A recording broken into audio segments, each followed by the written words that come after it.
Ladies and gentlemen, it's the Lawrence Welk Show, celebrating more than 60 years on television.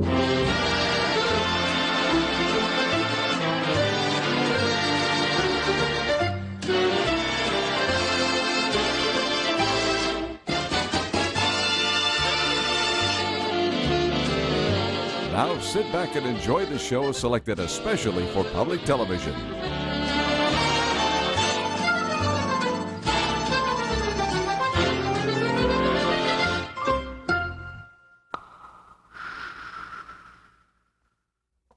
Hello, I'm Mary Lou Metzger. Welcome to the Lawrence Welk Show. The program you're about to see is a classic black and white production from 1961, and it features guest star Pat Boone. On this show, we'll see Myron, Floren, and Joanne Castle playing the hot Foot Polka, the Lennon Sisters singing Darlin, Meggie, and Pat Boone singing Moody River. At the end of our program, I have a very special visit with Welk star Janet Lennon, who provides us with some fascinating stories about the Lennon Sisters and their musical family. So stay with us. And now, here's the maestro himself, Lawrence Welk.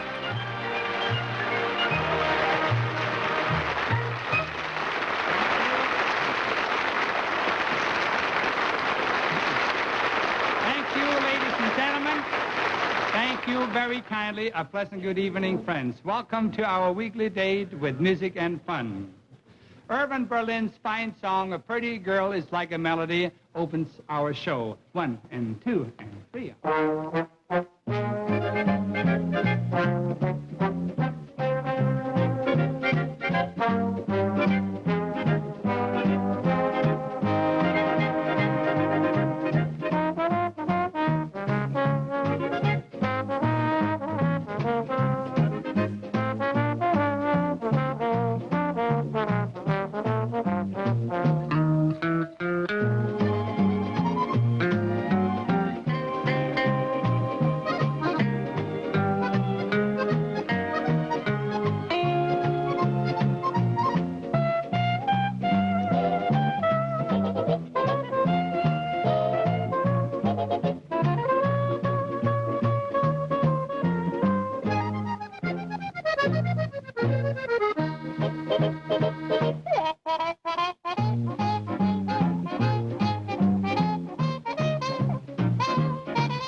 Thank you.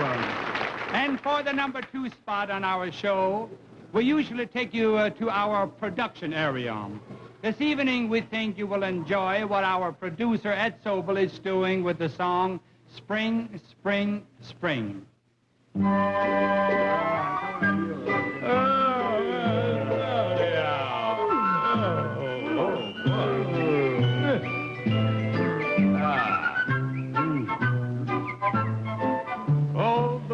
Yard is busy in the regular tizzy, and the obvious reason is because of the season. Ma Nature's lyrical with her yearly miracle. It's spring, spring, spring. Oh, the hen folks are hatching while the men folks are scratching to ensure the survival of each brand new arrival.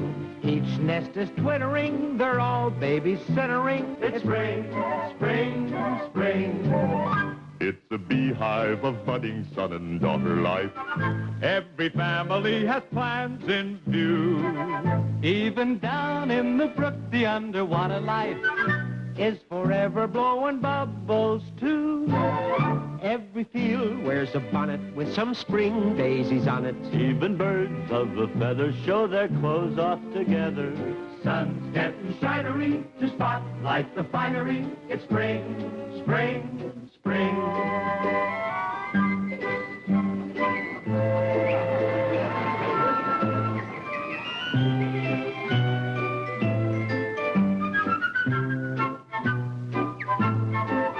It's a beehive of budding son and daughter life. Every family has plans in view. Even down in the brook, the underwater life is forever blowing bubbles too. Every field wears a bonnet with some spring daisies on it. Even birds of a feather show their clothes off together. Sun's getting shinery to spotlight the finery. It's spring, spring, spring.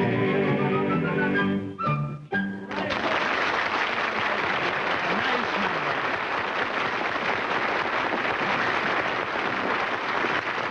Thank you, fellas. Myron, Floren, and Joanne Castle put their flying fingers to work with the lively polka, the hot foot polka. 1, 2.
Imel's numbers are always entertaining. Let's see what he has for us this evening, Jack.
dancer, Jack Imel. The lovely Lennon Sisters sing their latest recording arrangement, a song from Danny Kaye's new picture on the double.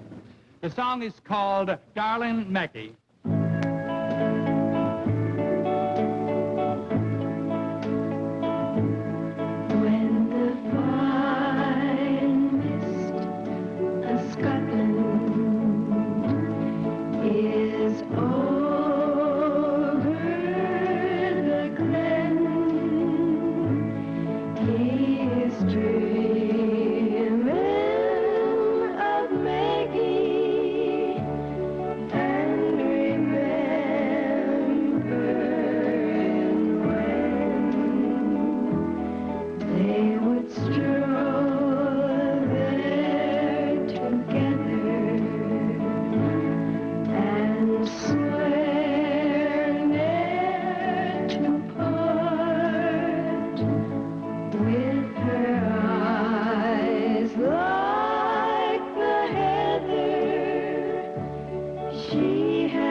Frank Scott at the harpsichord with a new version of an old song. We also hear some unusual vocal effects by Norma Zimmer. This is a George Cade's adaptation and arrangement, and he calls it Love Those Eyes.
from some of our good friends back in South Dakota for the song The Bluebird of Happiness.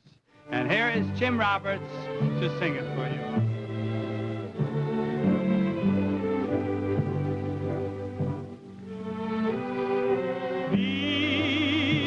Feel like I hold your head up high till you find the bluebird of happiness. You will find greater peace of mind, knowing there's a bluebird of happiness. And when he sings to you, though you're deep and blue, you will see a ray of light creep through. And so remember this: life is no abyss. Somewhere there's a bluebird of happiness.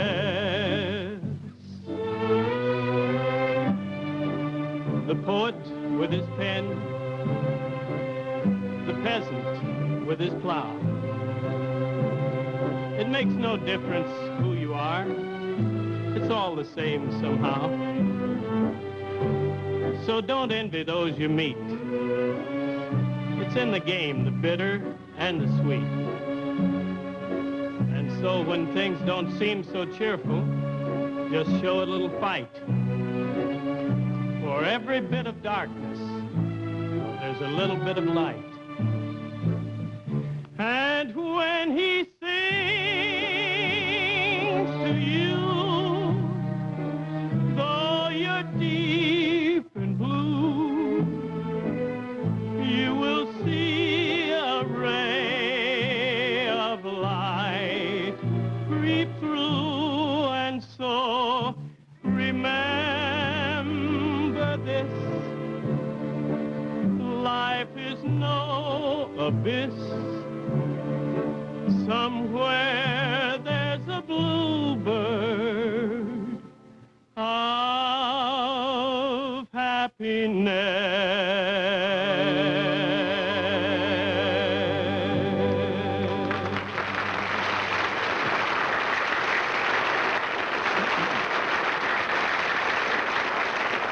Thank you, Jim, for taking care of this request for us. Our Dixieland boys are next, and we're going to ask George Thau if he would honor us by introducing his buddies. George, take over. Thank you, Lawrence. It looks like the senior citizen has been elected to present this number. So I'd like to have you meet, from reading from west to east, Russ Klein, the New England fashion plate, Silent Don Bonet from Detroit, Bob Havens from Illinois and New Orleans and points south and west, and in the backfield, Johnny Klein and Buddy Hayes. Lawrence, would you take it from here? Well, 1, 2, and...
Dixieland voice.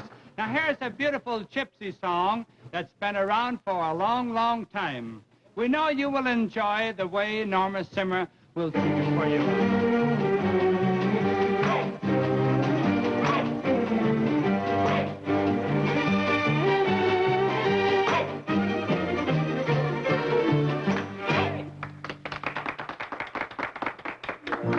Once upon a time, many years ago, lived a fair princess, hating to confess, loneliness was torturing her soul. Then a gypsy came, called to her by name, wooed her with a song, sensuous and strong. All the summer long, her passion seemed to tremble like a living frame. Play to me beneath a southern moon, Zigeuner, Zigeuner, Zigeuner. All I ask of life is just to listen to the songs that you sing. My spirit like a bird on the wing, your melodies adoring, soaring. Call to me with some barbaric tune, Zigeuner, Zigeuner, Zigeuner.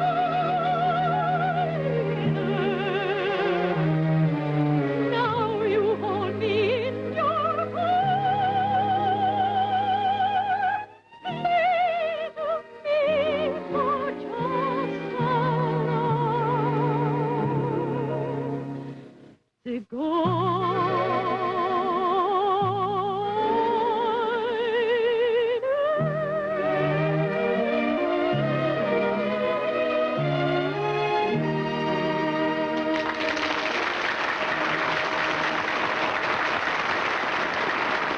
How I love watching and hearing the beautiful Champagne lady, Norma Zimmer. Coming up is special guest Pat Boone singing Moody River and Joanne Castle playing Babyface. Also, be sure to stay with us at the end of our program for a fascinating visit with the very talented Janet Lennon. And now, back to the show. Thank you. Next, we have a catchy melody just right for dancing. The Champagne music makers play The Poor People of Paris. 1, 2.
Department, we still get many requests for Larry Hooper to sing Oh, happy day.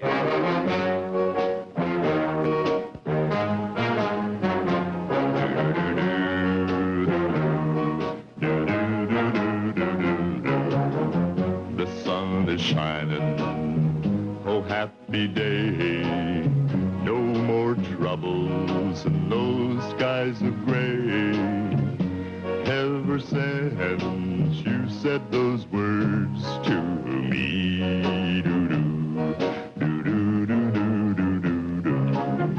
you said you loved me, I know it's true. My life's complete, dear, for now I have you. Oh, happy day, oh, oh, oh, lucky me. The moon is shining, oh, happy night. Come to me, darling, and hold me oh so tight. I need your lovin', really, yes, I do.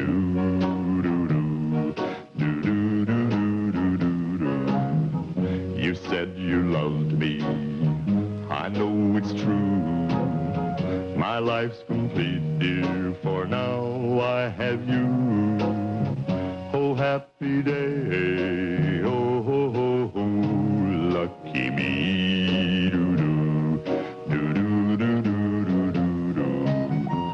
Oh, happy day, ho, ho, ho, ho, lucky me.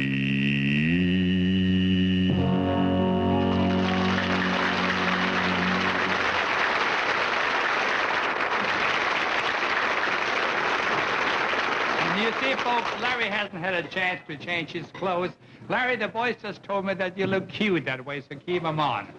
A pretty beanies waltz and a very pretty dancing partner. The boys play the Dolores Waltz, and it's my pleasure to dance with lovely Norma Zimmer. 1, 2, 3.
We have a special guest with us this evening. He's originally from Nashville, Tennessee, but it looks like he's become a real Californian. Ladies and gentlemen, Pat Boone. Let's give a nice welcome to him.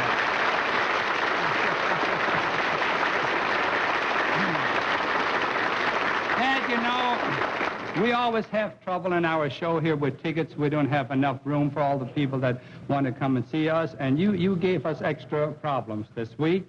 So the teenagers found out that you're going to be on the show, and they all showed up. And I didn't tell anybody but my fan club. And by golly, we had a little extra problem. We have a young lady here. Would you like to come over here for just a minute? I think you kind of took her by surprise, Lawrence. Yes. This is Ori Amadeus' little girl. You see, the boys in the band all asked for tickets for their daughters to come down when they found out you were on. Are you happy that Daddy brought you down here?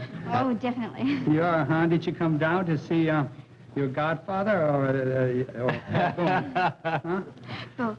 Oh, Hey, now, there's a real diplomat. You got out of that all right. And did you get his autograph already? Would you tell the folks in the television audience what you just told us out there a little while ago? What did you say he was? A real doll. Come on.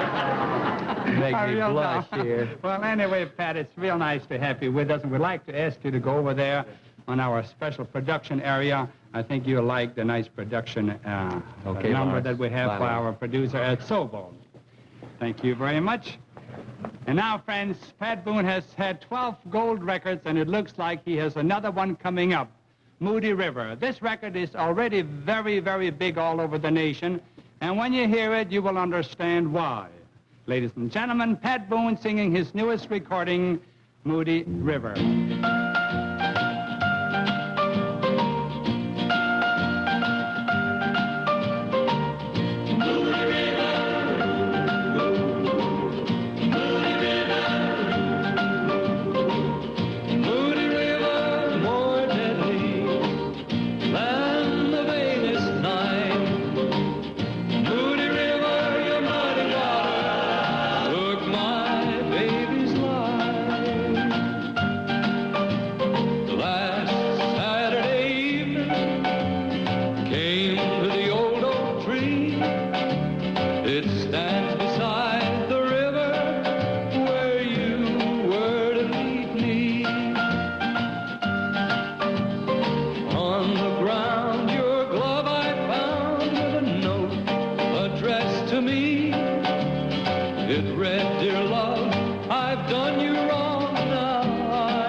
That was indeed a splendid recording. Ladies and gentlemen, at this time we would like to feature Larry Hooper at the piano and Russ Klein with his saxophone. Larry and Russ play the familiar Cumana written by a wonderful musician, Barclay Allen, who's so well thought of in the music industry. Barclay, we hope you will enjoy this version of your song. 1, 2,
gentlemen, and now let's put Joanne Castle to work here. Take it away, Joanne.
Aladdin is the kind of fellow who loves to ham it up. Tonight he really gets a chance as he plays the part of a professor, giving a music lesson to his students.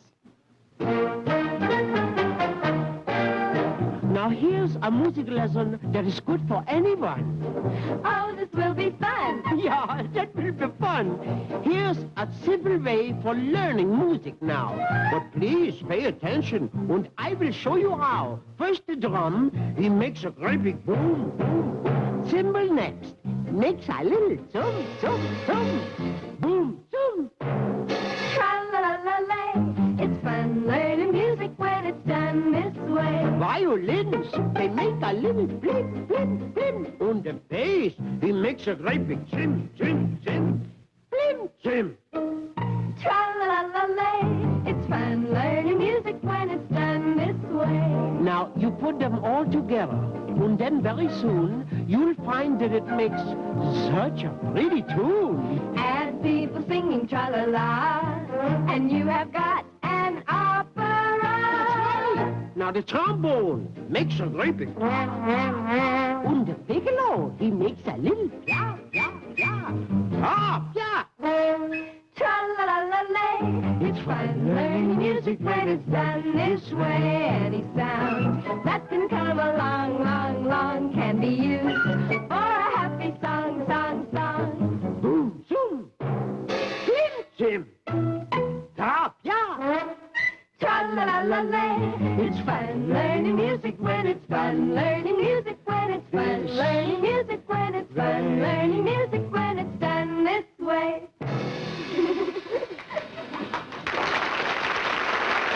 On account of the wonderful response you folks gave to our new recording, Yellow Bird, we would like to repeat it for you this evening. It features Frank Scott at the harpsichord, along with his friends.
We hope you've enjoyed this classic black and white show called A Pretty Girl. And our special guest is a very pretty girl. She's the youngest of the 4 little girls that America fell in love with on Christmas Eve in 1955. Please welcome Janet Lennon. Hi, Mary. How you doing? Good. Great to be here. What was it like for you looking back at this show? This was such a great show to look back on. It was 1961. I think I was a freshman in high school, and there's so many things that I thought of. First of all, the guys in the band. There were some wonderful people still with the show in 1961.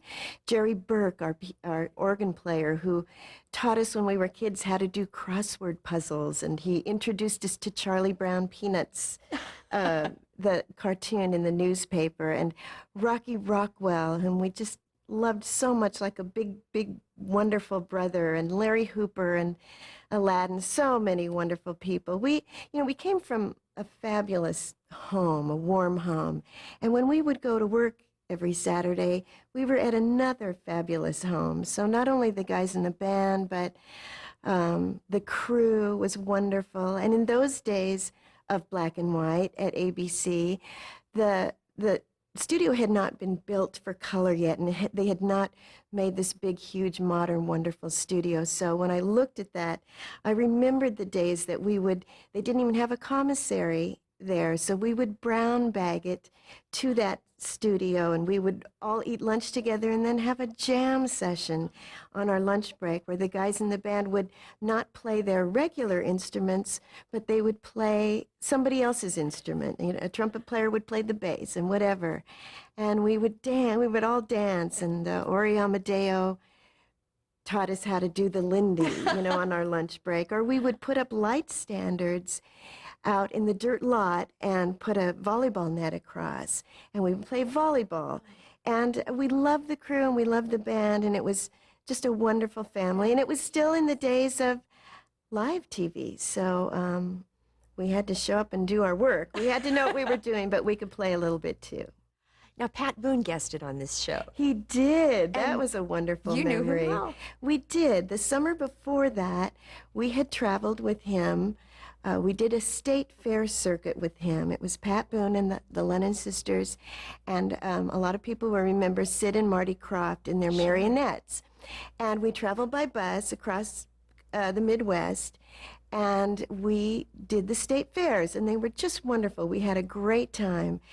But there was a time when we would all want to go out on the Midway, because we were just kids. We wanted to go on the Midway, and we were so popular, we never, ever could do that. So one day, Pat Boone put a mustache on and a hat and some fake teeth, and I put a baseball cap and some sunglasses on, and the rest of us all kind of dressed up, and we went out onto the Midway, and nobody was recognizing us. It was so cool. So Pat and I got on the Ferris wheel. We were up at the top of the Ferris wheel, and his assistant, who was just a character, pointed up. There's, people all around. He pointed up and he goes, "Isn't that Pat Boone and Janet Lennon up there?"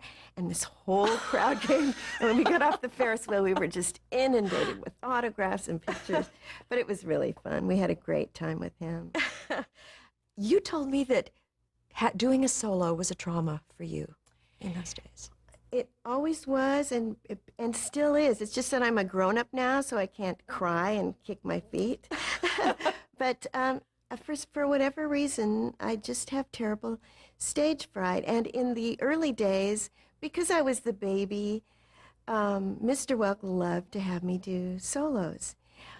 One thing that the Lennon Sisters always did on that show that people might not be aware of is that because we had different heights and we didn't have wonderful microphones then, they would have a boom.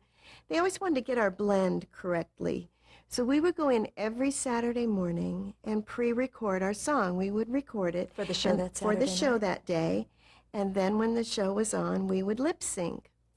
So I would go in the morning of my solo days, and I would just be a wreck. I would have hives, which I probably have under this turtleneck right now, but I would have hives, and I would just come in. I'd think, "Oh, just do it, just do it." And Mr. Welk was so sensitive to that. He would come down before I did my solo. He would sit me on his lap, and he would give me a little glass of water and say, honey, it's going to be good. And sometimes he'd just sit and hold me while I sang, and my voice was like, this. And it's something that I just never got over. I never did. I guess I was born with stage fright. The whole world loved little Janet, including half the fellas on this crew. Did you realize that at the time? What was that like for you? When I was little, I realized that I was the one that people picked out. And I did realize that I was pretty popular. And my sisters were wonderful with it, because they just really loved me too. And I don't think there was ever any jealousy problems about that. When I got older, I never understood how guys could have a crush on me. I just thought I was so ordinary, which I and was, Annette. and maybe that, me and Annette Funicello. And I felt so ordinary, and maybe that was part of the appeal, because it was somebody that was like their girl next door or something. But still to this day, after every show, people come up and say, I had such a crush on you. You said that your dad made you savvy with the public. What was his advice? When we first started singing, my dad and Mom were both so concerned that being popular would change us. And he hoped that we had a good enough foundation that it wouldn't. One of the things he said to us that always stuck with us is that every person that you meet that comes up to you for your autograph or to say hello, you will leave for better or for worse, and that's your choice. And can't get we better always than that. remembered that, always. And because of that, it was never a drag for somebody to come up and say hello. Yeah. It really never was. I hear people say, oh, I was eating, and they asked for the autograph, and it was such a nuisance. I guess we just never found people to be a nuisance. It's a gift. Yeah. It really is a gift. Really, really. You've worked with so many giants in the business. What are some of your favorite memories? Well, we were just so lucky to come into the show business world on the tail end of all these most fabulous stars that they will never have again, like George Burns, Jack Benny, Jimmy Durante, Bob Hope, all these people that we got to work with. And it seemed like the bigger these stars were, the nicer they were. And of course we had our television show with Jimmy Durante, and he was just so adorable. We loved him so much. And Bob Hope was just great. One year we had worked with him. We had gone to entertain at an Air Force base with him, and it was in January or so. And come February 14th, we all received at our homes a huge bouquet from him that said something like, will you be my Valentine? I'll love you forever, Bob Hope. And I kept that card to this day. Thrill you. Yeah, it was thrilling. It really, really was. Your mom was such a big part of your lives. Mm-hmm. What would you like to tell us about her? Mom was another very shy person who had such an effect on other people. She was fairly quiet, but had such an impact on so many people's lives. One of the things I was thinking about that Mom did when we were little, she was really smart, because there were, 11, 12 of us, and, very poor in the beginning. She would buy all the toys that she could, like a pair of roller skates, a tricycle, a doll or whatever, and she would say, these are my skates, and this is my bike and my doll, but anytime any of you want to borrow them, you may. So we never argued over them or anything. We'd just go to Mom and we'd borrow those toys. And we ended up never, ever arguing. And when Mom passed away, we were all sitting around talking about her. And the one thing that we all came up with that just sort of surprised us all is that we each felt that we were Mom's favorite child. Oh. We really did. She made us feel that we were her favorite one. So she was just a great, great lady with a great sense of humor, and so strong in her faith, and so strong after my dad passed away with, raising 8 more children. She was just a great lady. Well, now that little Janet is a grandmother, what's your best advice for your grandchildren? What would you like to tell them? I think I do tell them all the time the importance of family, the importance of love, the importance of sharing one's inner self and one's talent. They all have such different little talents. Somehow we were given a gift from our parents to pass this through. I see it in my children. I see it in their children. And I just think the importance of being oneself and knowing that, you know, God has a special purpose for you and finding it and going with it. You've been such a gift to all of us. Oh, thank you, And we Mary. love you. Thank you. And we love you too. And thank you for joining us. Until next time, as Lawrence Welk always said, keep a song in your heart.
On the next Carol Burnett Show. Now you make believe.